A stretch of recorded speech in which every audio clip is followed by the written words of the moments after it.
नमस्कार, देवभूमि उत्तराखंड देख रहे हैं। यहाँ पर मैं हूं आपके साथ प्रियव्रत दीक्षित। बुलेटिन की शुरुआत करेंगे, लेकिन उससे पहले एक नजर हेडलाइंस पर। मसूरी में विंटर कार्निवाल को लेकर बैठक का आयोजन 26 से 30 दिसंबर तक होगा आयोजन। बॉलीवुड के गायक भी अपनी आवाज का बिखेरेंगे जादू। मुनिगिरेती में अब स्कूटी चलाकर स्कूल नहीं जाएंगे नाबालिग छात्र। पकड़े जाने पर वाहन को सीज करेगी पुलिस ने छात्रों और स्कूल प्रबंधकों को कराया अवगत। हरिद्वार में पुलिस और बदमाशों के बीच मुठभेड़ के दौरान बदमाश के पैर में लगी गोली, घायल बदमाश का अस्पताल इलाज में चल रहा। ऋषिकेश पुलिस टीम को मिली बड़ी सफलता, नाबालिग छात्र को भगाने वाला आरोपी गिरफ्तार। पुलिस से पूछताछ कर जांच में जुटी पुलिस। और रायबाला में चरस के साथ तस्कर गिरफ्तार, तस्कर के पास से 130 ग्राम चरस बरामद।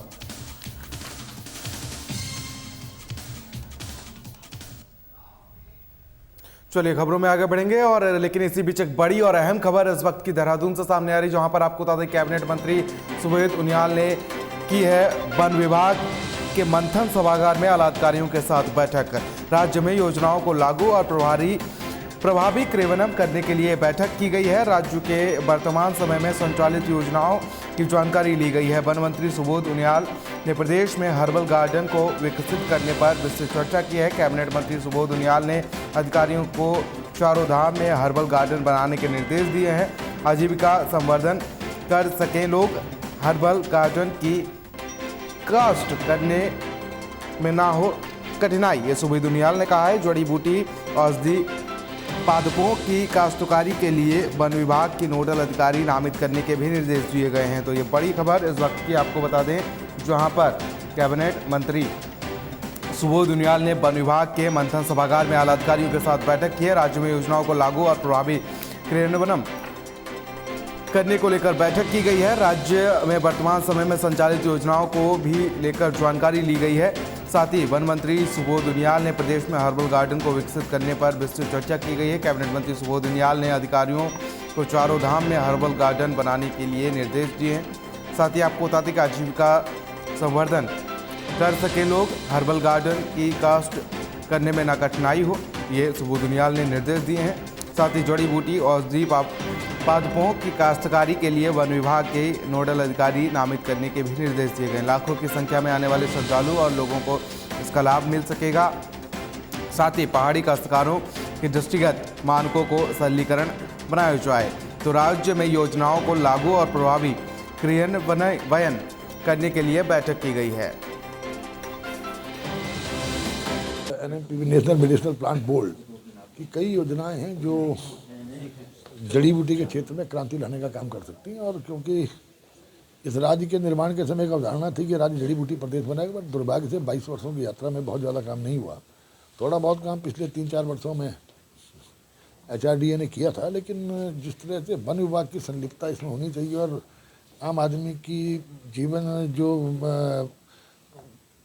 उसकी आजीविका वो है, जिस तरह वो इसको चलाया जा सकता है, इसके लिए आज काफ़ी महत्वपूर्ण बैठक थी। और इसमें हम लोगों ने कई महत्वपूर्ण निर्णय भी लिए हैं, जिससे जितना भी जो नेशनल मेडिसिनल प्लांट बोर्ड से जितनी योजनाएं हैं उनको तुरंत उन प्रपोजल्स भेजे जाएं। और जो CEO national medical plant board आए थे, उन्होंने कहा था 2-3 महीने में इनको करने का काम करेंगे। साथ ही साथ हर्बल गार्डन पर बहुत ध्यान देने की आवश्यकता है, क्योंकि एक हम पर्यटक राज्य हैं, और पर्यटन राज्य होने के कारण जो टूरिज्म का हमारे यहाँ आउटकम है, उसको देखते हुए चारों धामों में हर्बल गार्डन्स बनाने का निर्णय और जो एग्जिस्टिंग 7-8 हमारे हर्बल गार्डन्स हैं उनको और स्ट्रेंथन, उनको सुदृढ़ करने का निर्णय लिया गया। साथ ही साथ एक अलग से नोडल अफसर फॉरेस्ट विभाग का जो केवल जड़ी बूटी को देखे, उसको नामित करने के निर्देश दिए गए। इसके साथ ही वन निगम की जो मंडियाँ हैं, जो हमारी ये जड़ी बूटी मंडियाँ हैं, उन मंडियों को किस तरह सुदृढ़ किया जाए ताकि किसान जो कि उन मंडियों से जुड़ा हुआ है उसको किस तरह से फ़ायदा मिल सके। और वैल्यू एडिशन के माध्यम से मंडी इसको जो वन निगम जो है वैल्यू एडिशन के साथ ही मार्केट में ले जाए ताकि किसान को ज़्यादा फायदा मिल सके। इस तरह कई महत्वपूर्ण इसमें निर्णय हुए हैं, लेकिन अभी मीटिंग निरंतरता है, मुझे बाहर जाना था। लेकिन ये निश्चित रूप से मुझे पूरा विश्वास है कि जड़ी बूटी के क्षेत्र में वन विभाग की ये आज की बैठक निश्चित रूप से बहुत महत्वपूर्ण हथियार। चलिए खबरों में आगे बढ़ेंगे और विंटर कार्निवाल का आयोजन 26 दिसंबर से 30 दिसंबर तक किया जाएगा, जिसमें स्थानीय कलाकारों के साथ ही बॉलीवुड के गायक भी अपनी आवाज का जादू बिखेरेंगे, जिसको लेकर उप जिलाधिकारी कार्यालय में एक बैठक का आयोजन किया गया और जिसमें निर्णय लिया गया कि विंटर कार्निवाल को भव्य बनाने के लिए संबंधित विभागों के अधिकारियों के साथ ही उप जिलाधिकारी और एडीएम ने बैठक कर कार्यक्रम की रूपरेखा तैयार करने के दिशा निर्देश दिए हैं। वहीं उप जिलाधिकारी शैलेंद्र सिंह नेगी ने बताया कि विंटर कार्निवाल का आयोजन town hall, George Everest Garhwal terrace, mall road स्थित आपको बता दें कि सहित लंडौर और बालोनगंज क्षेत्र में किया जाएगा। विंटर कार्निवाल में trekking, bird watching, star gazing, कवि सम्मेलन, बेबी शो, डॉग शो आदि कार्यक्रम आयोजित किए जाने हैं। उन्होंने बताया कि मसूरी के 200 वर्ष पूर्ण होने पर विंटर कार्निवाल को भव्य रूप दिया जाएगा। वहीं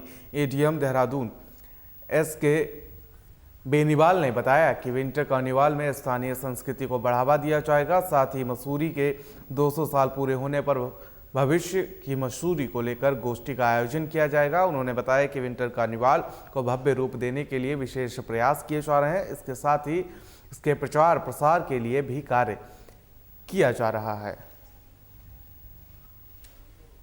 विंटर कार्निवाल इस बार जो है 26 दिसंबर से 30 दिसंबर तक 5 दिवसीय मनाया जाएगा। इस संबंध में अभी हाल ही में माननीय मंत्री जी, कृषि मंत्री जी और जिलाधिकारी महोदय और अन्य जो इस कमेटी में सब लोग हैं उनकी बैठक हुई। उसमें ये सब तय कर दिया गया है। मुख्य रूप से इसमें टाउन हॉल मसूरी और जॉर्ज एवरेस्ट और गढ़वाल टेरेस और मॉल रोड को इस्तेमाल किया जाएगा और उसमें लंडौर चौक और बालोगंज सभी इनको किया जाता है। इसमें सांस्कृतिक दलों का हम प्रतिभाग करवाएंगे, स्थानीय लोगों को वेटेज रहेगा और बाहर के दलों को भी बुलाएंगे। Trekking, bird watching, star gazing और कवि सम्मेलन, इन सभी इवेंट्स को रख रहे हैं और बेबी शो, फैशन शो और यहाँ तक कि डॉग शो, इन सबको भी हम इवेंट में शामिल कर रहे हैं। कहीं ना कहीं सर लोक गाथाओं को भी जो है वो इसमें स्थान दिया जाएगा। हाँ, लोक गाथाओं को भी हम दे रहे हैं और कुछ हमारे पास प्रस्ताव भी आए हैं, उनको विचार कर रहे हैं। इसमें नगर पालिका अध्यक्ष भी आए थे और एडीएम प्रशासन की अध्यक्षता में यह भी बैठक हुई। तो हमारा विंटर कार्निवाल होना है मसूरी में, ये 26 तारीख से लेकर 30 तारीख तक 5 दिन का इवेंट होगा और इसे जो है भव्य कार्यक्रम बनाया जाए, इसके लिए आज पूरा हमारे जो मसूरी का ये कार्निवाल का एक समिति है, उसमें माननीय जिलाधिकारी महोदया के निर्देश में ये पूरी SDM साहब के द्वारा आज सभी को बुलाया गया, यहाँ पर पूरी बैठक की गई और कार्यक्रम की रूपरेखा तय की गई।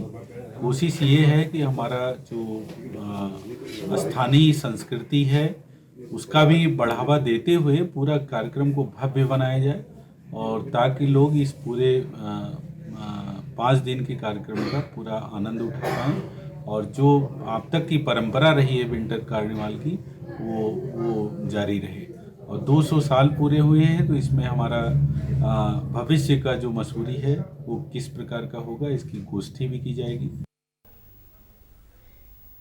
तो फोन लाइन पर हमारे संवाददाता धर्मेंद्र सिंह हमारे साथ जुड़ चुके हैं तमाम अपडेट्स और जानकारी के साथ। धर्मेंद्र, क्या कुछ तमाम अपडेट और जानकारी आपके पास इस खबर को लेकर? बताना चाहूँगा कि विंटर लाइन कार्निवल का जो आगाज है पहले से दिल्ली में किया जाता है। जो पर्यटक है जो ऑफ सीजन हो जाता है, जब ऑफ सीजन में पर्यटक नहीं होते हैं तो उसको देखते हुए जो है विंटर कार्निवल का आयोजन किया जाता है।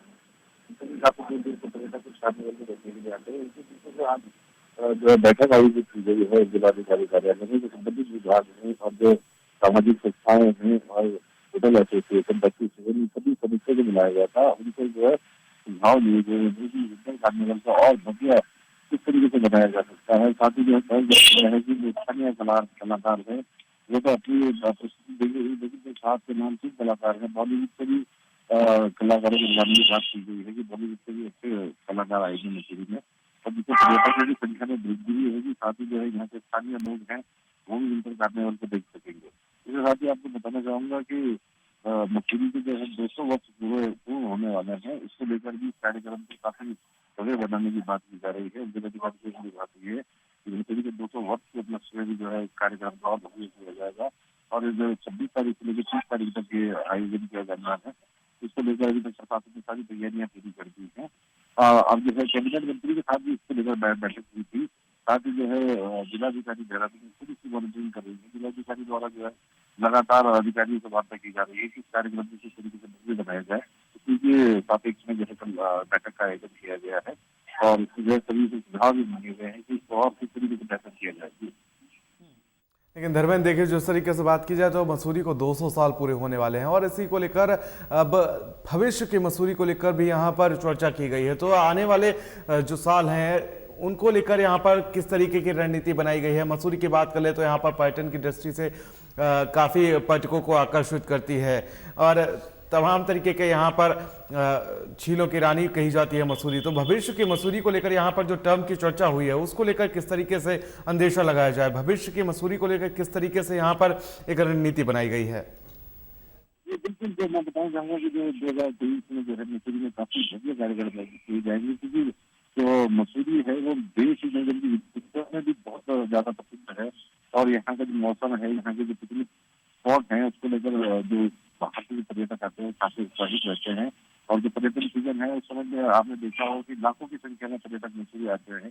200 वर्ष पूर्ण होने वाले हैं मसूरी के, तो जो है 2023 वर्ष की शुरुआत से ही जो कार्यक्रम आयोजित किए जाएंगे और जो पूरे वर्ष भर मसूरी के 200 साल के लिए कार्यक्रम आयोजित किए जाएंगे, जिसको लेकर भी तैयारी की जा रही है। साथ ही उम्मीद जताई जा रही है कि मसूरी के 2 वर्ष पूर्ण होने पर मुख्यमंत्री यहाँ खुद मसूरी आएंगे और जो है यहाँ कार्यक्रम को आयोजित करने में अपना योगदान देंगे। साथ ही जो है जो पर्यटक हैं उनको भी अधिक से अधिक संख्या में जो मसूरी आए इसके लिए सरकारी योजना बनाई जा रही है कि 200 वर्ष पूर्ण होने हैं, इसको लेकर जो है अधिक से अधिक संख्या में मसूरी आए और यहाँ के जो पर्यटक स्थल है उनको भी जो है और सौंदर्यीकरण किया जाता है। उनका भी जो 200 वर्ष है उसमें जो है तैयारियों में जरूर मसूरी प्रशासन इस वक्त जुटा हुआ है। बहुत बहुत शुक्रिया तमाम जानकारी के लिए और साथ ही हमारे साथ जुड़ने के लिए। चलिए खबरों में आगे बढ़ेंगे और मुनिकीरेती थाना क्षेत्र अंतर्गत 18 साल से कम आयु का कोई भी नाबालिग छात्र अब दोपहिया वाहन चलाकर स्कूल नहीं जा पाएगा। पकड़े जाने पर पुलिस दोपहिया वाहन कब्जे में लेकर सीज कर देगी और पार्किंग कराने वाले स्कूलों के खिलाफ भी पुलिस चालान काटने की कार्रवाई करेगी। पुलिस ने इस संबंध में प्रत्येक स्कूल में जाकर प्रबंधकों को अवगत कराना शुरू कर दिया है और आज मुनिकीरेती के ओमकार आनंद स्कूल में इंस्पेक्टर रितेश शाह और ट्रैफिक इंस्पेक्टर सिद्धार्थ कुकरेती अपनी पूरी टीम के साथ पहुंचे और उन्होंने छात्रों को ट्रैफिक नियमों की जानकारी देकर अवगत कराया। फिर नियम विरुद्ध स्कूटी और बाइक चलाने वाले नाबालिग छात्रों को सोमवार से दोपहिया वाहन चलाकर स्कूल में नहीं लाने के लिए समझाया गया।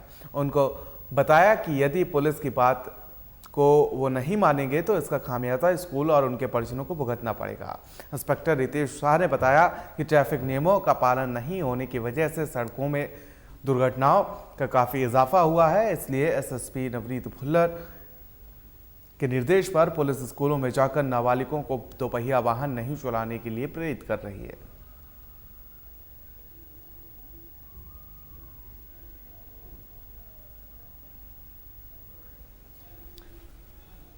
तो मुनिकीरेती पुलिस लगातार लोगों को सड़क सुरक्षा सप्ताह के तहत यहाँ पर लोगों को लगातार अलर्ट करती हुई नजर आ रही। तो वहीं अब एक नई मुहिम छेड़ी है। जो भी नाबालिग हैं उनसे वाहन ना चलाने की अपील की जा रही है और साथ ही अगर वो ऐसा करते हुए पाए जाते हैं तो उनका वाहन जब्त किया जाएगा। और यदि कोई स्कूल छात्रों के लिए पार्किंग करवाता है, उनके वाहनों को पार्किंग करवाता है और या अनुमति देता है कि उनके जो नाबालिग छात्र हैं वो दोपहिया वाहन यानी कि स्कूटी या बाइक से आए, तो इसको लेकर भी चालानी कार्रवाई स्कूल के खिलाफ की जाएगी।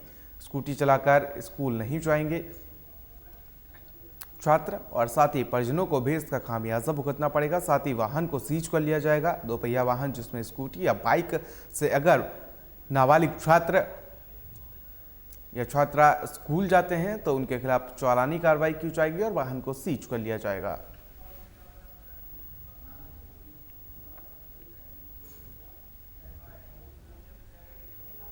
और सिखों पर तमाम अपडेट्स और जानकारी के साथ हमारे संवाददाता दीपक नारंग हमारे साथ जुड़ चुके हैं। दीपक, क्या कुछ तमाम अपडेट और जानकारी आपके पास, क्योंकि जिस तरीके से देखा जाए तो लगातार लोगों को अलर्ट करती हुई पुलिस नजर आ रही, लेकिन उसके बावजूद भी यहाँ पर जो छात्र हैं, नाबालिग छात्र छात्राएं हैं, वो खुद वाहन चलाकर स्कूल जा रहे हैं। तो ऐसे में कहीं ना कहीं पुलिस की ये मुहिम काफ़ी कारगर साबित होगी, क्योंकि अब सीधे वाहनों को सीज किया जाएगा और यदि कोई स्कूल भी इसको संरक्षण देता है, कोई स्कूल अपने छात्रों के जो वाहन है यानी कि स्कूटी या जो भी बाइक है उसको पार्किंग करवाता है, तो स्कूल के खिलाफ भी कार्रवाई की जाएगी। क्या कुछ अपडेट है आपके पास?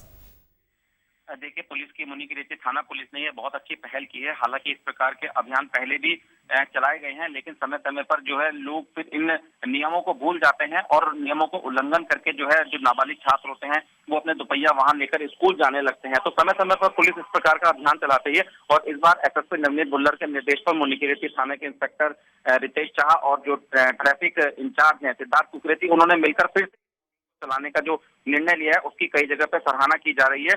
सबसे बड़ी बात यह है कि 18 साल से कम उम्र के बच्चों को जो है सरकारी तौर पर जो है नहीं कहा जा सकता कि वो वाहन चलाए, दुपहिया वाहन, क्योंकि उनके लिए नियम ये बने हैं आरटीओ की तरफ से कि 50 सीसी से कम इंजन के जो दुपहिया वाहन हो सकते हैं वो चला सकते हैं 15 से 18 साल की उम्र के बीच में।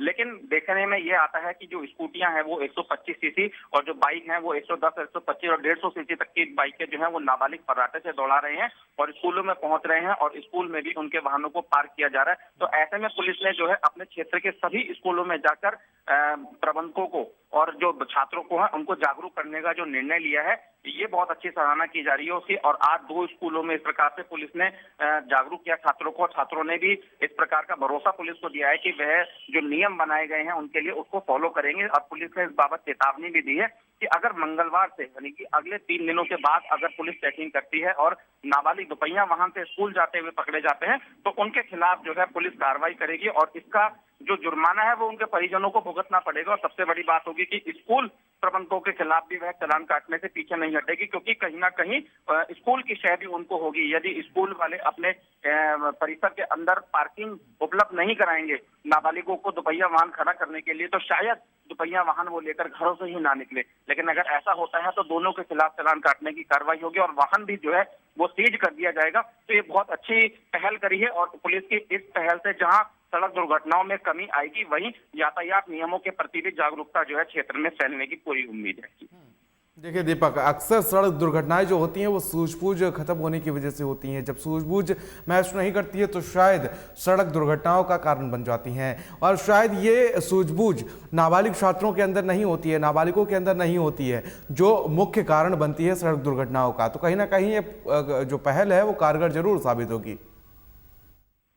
जी बिल्कुल सही है। जिस प्रकार से आपने कहा कि नाबालिग होते हैं, सूझबूझ की कमी होती है, वाकई में ऐसा देखने के लिए मिलता है, क्योंकि ट्रैफिक नियमों की जानकारी जो है वो एक बालिग रूप में ही सबको दी जाती है। क्योंकि कहा जाता है कि जब भी कोई भी वाहन अगर कोई खरीदता है या चलाता है उससे पहले उसका लर्निंग और लर्निंग के बाद उसका लाइसेंस, ड्राइविंग लाइसेंस बनना जरूरी होता है। और जब लर्निंग बनाया जाता है तो एआरटीओ में जब उसको बताया जाता है, उसको नियम सिखाए जाते हैं तब जाकर। लेकिन अमूमन देखा जाता है कि लोगों के पास लाइसेंस नहीं होते, क्योंकि वो नाबालिग होते हैं बच्चों के पास और वो अपने वाहन चलाने जो है घरों से ही सीखकर जो है सड़कों पर निकलना शुरू कर देते हैं। और परिजन भी एक छोटी सी सुविधा के लिए कि उनको कहीं ना जाना पड़े और बच्चों को स्कूटियां दे देते हैं कि चलाया जाए, तो वो एक गलत है। क्योंकि देखा जाता है कि अक्सर नाबालिगों की वजह से कई सड़क हादसे ऐसे हुए हैं जिनके अंदर या तो नाबालिगों की खुद की जान चली गई या उनकी वजह से कई दूसरे लोगों की जान गई है।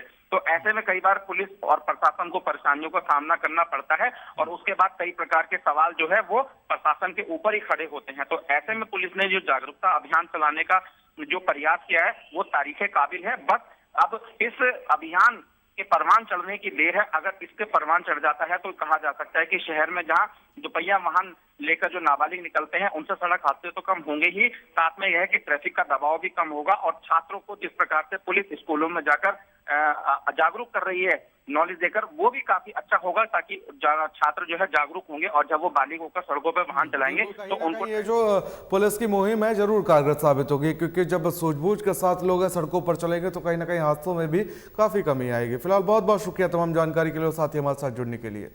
चलिए खबरों में आगे बढ़ेंगे। आपको बता दें, घर से स्कूल के लिए निकली नाबालिग छात्रा को बहला फुसलाकर ले जाने वाले युवक को पुलिस ने गिरफ्तार कर लिया है। आरोपी के चंगुल से छात्रा को भी सकुशल बरामद कर लिया गया है।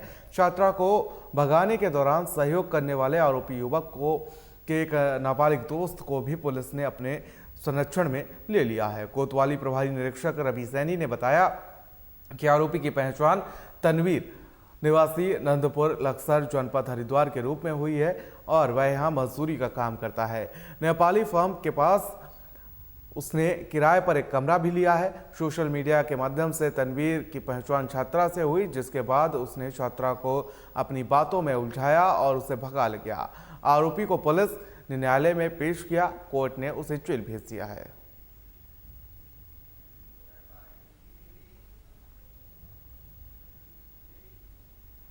चलिए खबरों में आगे बढ़ेंगे और रायबाला थाना पुलिस ने 130 ग्राम चरस की बिक्री करने के आरोप में बीए योगा के एक छात्र को गिरफ्तार किया है। छात्र खुद जहां नशा करने का आदी है, वहीं दूसरे लोगों को नशा बेचकर उनका जीवन भी बर्बाद करने में लगा हुआ है। फिलहाल पुलिस ने छात्र के खिलाफ मुकदमा दर्ज कर उसे न्यायालय में पेश किया, जहां कोर्ट के आदेश पर पुलिस ने छात्र को सलाखों के पीछे भेज दिया है। रायबाला थाना प्रभारी मोहन चंद्र पुजारी ने बताया कि छात्र का नाम कमलेश है और वो मूल रूप से चंपावत का रहने वाला है। फिलहाल कमलेश हरिद्वार के एक कॉलेज से बीए योगा का कोर्स कर रहा है और पूछताछ में कमलेश ने बताया कि वो चंपावत स्थित अपने गांव से चरस चोरी छिपे हरिद्वार लाता है और यहाँ नशा करने वाले छात्रों को चरस बेचकर अपनी ज़रूरतों को पूरा करता है।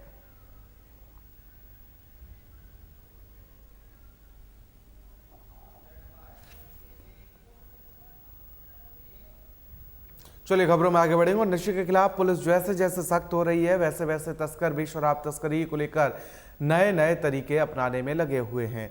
जनपद पौड़ी के कोटद्वार में जहां पुलिस की आंखों में धूल झोंकने के लिए 2 तस्करों ने सवारी टेंपो के अंदर शराब छिपाकर सप्लाई करने की कोशिश की, मगर चेकिंग के दौरान तस्करों का भांडाफूट किया और पुलिस ने टेंपो के अंदर छुपाकर रखी गई 10 पेटी शराब पकड़ ली।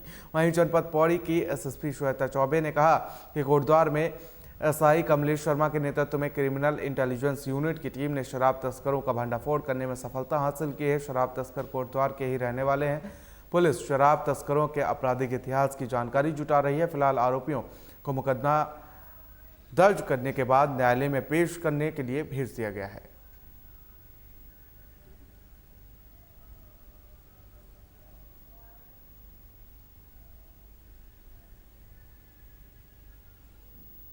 तो कोटद्वार से खबर है, जहां पर आपको बता दें कि शराबी तस्करों को गिरफ्तार किया गया है। सवारी गाड़ी के सहारे शराब को सप्लाई करते थे और इसी दौरान आपको बता दें कि पुलिस को सूचना मिली और पुलिस ने सूचना पर कार्रवाई करते हुए यहां पर तस्करों को गिरफ्तार किया है। चलिए खबरों में आगे बढ़ेंगे। हरिद्वार पुलिस और बदमाशों के बीच मुठभेड़ हो गई है। आज सुबह हुई मुठभेड़ के दौरान एक बदमाश के पैर में 2 गोलियां लगी हैं और जिसे उपचार के लिए जिला अस्पताल में भर्ती कराया गया है। आपको बताते चलें कि आरोपी ने 6 महीने पहले रानीपुर क्षेत्र में एक लूट की वारदात को अंजाम दिया था। साथ ही आपको बता दें कि एक पुलिसकर्मी की आंख फोड़ दी थी। मुठभेड़ के दौरान बदमाश का एक साथी फरार बताया जा रहा है, जिसकी पुलिस गहनता से तलाश कर रही है। हरिद्वार के एसएसपी अजय सिंह ने बताया कि आज सुबह बहादुराबाद थाना पुलिस रूटीन चेकिंग कर रही थी, तभी उन्हें पथरी रोहन नदी के पास 2 संदिग्ध लोग दिखाई दिए और पुलिस को देखते ही दोनों बदमाश बाइक छोड़कर खेतों की तरफ भाग गए और इस दौरान उन्होंने पुलिसकर्मियों पर फायर भी झोंक दिया। फायरिंग की सूचना मिलते ही आसपास थाने और परेड करने जा रहे पुलिस मौके पर पहुंची और बदमाशों की धरपकड़ में जुट गई है। करीब आधे घंटे बाद पुलिस ने देवराज नाम के बदमाश को गिरफ्तार कर लिया है। साथ ही पुलिस की फायरिंग में बदमाश के पैर में 2 गोलियां लगी हैं, जिसे उपचार के लिए जिला अस्पताल में भर्ती कराया गया है। फिलहाल इस मुठभेड़ में शामिल एक बदमाश फरार बताया जा रहा है, जिसकी धरपकड़ के लिए जिले के सभी सीमाओं पर सघन चेकिंग अभियान जारी है। कि प्रातः करीब 8:15 साढ़े 8 के बीच में पथरी रोड पुल के पास जो रूटीन में हमारी चेतक पुलिस जो ग्राउंड पर रहती है, उनको 2 संदिग्ध व्यक्ति दिखे थे। तो रूटीन में चेकिंग के लिए जब उनको रोकने का प्रयास किया तो वो जंगल की तरफ और एक रोड की तरफ भागा, और जब पीछा किया तो उसमें एक हवाई फायर किया गया, जैसा जानकारी मिली है। इस पर तत्काल जो सूचना दी गई, चूँकि आज शुक्रवार की परेड थी, सभी अधिकारीगण और फोर्स मौजूद थे पास में ही, सभी को तत्काल रवाना किया गया और मौके पर चेकिंग अभियान चलाया गया। करीब 40-45 मिनट बाद एक बदमाश जो पुलिस पर जिसने फायर किया था, उसको जो है जवाबी फायर में जो है हमारी जो टीमें थी उसमें लगी। इस पर 2 गोली जो है लगना अभी पता चला है, इसमें 2 गोली पैर में लगी है। जानकारी करने पता चला है कि 6 माहपुर रानीपुर क्षेत्र में एक घटना हुई थी, जिसमें गैंग के सदस्यों द्वारा वारदात करने आए थे और एक सिपाही को भी जो है इसमें इंजर्ड किया गया था, उसकी आँख फूट गई थी। और जानकारी में पूरी अभी पता चला है कि उसका नाम देवराज है, जो अभी इंजर्ड हुआ है। और इसके जो एक साथी है जो अभी फरार है, इसके संबंध में भी इससे पूछताछ करके जानकारी की गई, चूँकि अभी प्राथमिक इलाज चल रहा है।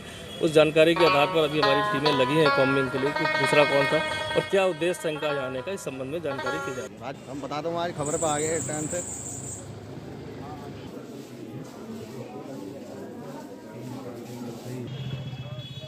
तो हरिद्वार से खबर है, जहां पर आपको बता दें कि पुलिस और बदमाशों के बीच मुठभेड़ देखने को मिली है। यहां पर मुठभेड़ के दौरान बदमाश के पैर में गोली लगी है, जिसको इलाज के लिए अस्पताल में भर्ती कराया गया है।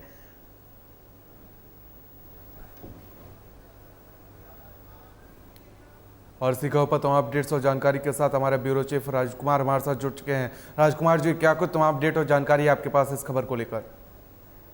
जी बिल्कुल दीक्षित, आपने सही कहा है कि हरिद्वार में जो नवनियुक्त कप्तान हैं अजय सिंह, अब ये इन्होंने कमान संभाल ली है, तो इनके काम करने का तरीका भी अलग है और हर तरीके से सुरक्षा की दृष्टि से जो जितने भी नामचीन बदमाश हैं, हिस्ट्री सीटर हैं और जो वांटेड हैं, जो फरार चल रहे हैं, कई मामलों में फरार चल रहे हैं, जिस तरह से ये लोग पुलिस की आंख में, इन्होंने जो एक घटना के दौरान आंख में चोट मार दी थी, काफी दिन से वांटेड चल रहे थे। तो पुलिस ने इनकी घेराबंदी करी, पुलिस मुखबिर द्वारा सूचना मिली, घेराबंदी करने के बाद तो इन्होंने पुलिस पर फायर झोंका, तो जवाब में पुलिस ने भी जो गोली चलाने के बाद उसको जो है एनकाउंटर में उसको गिरफ्तार किया गया। अब जितने भी हिस्ट्री सीटर हैं, यहाँ बताया जा रहा है कि सभी को जो है एसएसपी कार्यालय द्वारा जो है वैधानिक रूप से कार्रवाई की जा रही है। और आज ने कमान संभाली तब से कहीं ना कहीं बदमाशों के जो हौसले हैं वो पस्त नजर आ रहे हैं। फिलहाल बहुत बहुत शुक्रिया तमाम जानकारी के लिए और साथ ही हमारे साथ जुड़ने के लिए। तो आज की इन खबरों में फिलहाल मेरे साथ इतना ही। नमस्कार।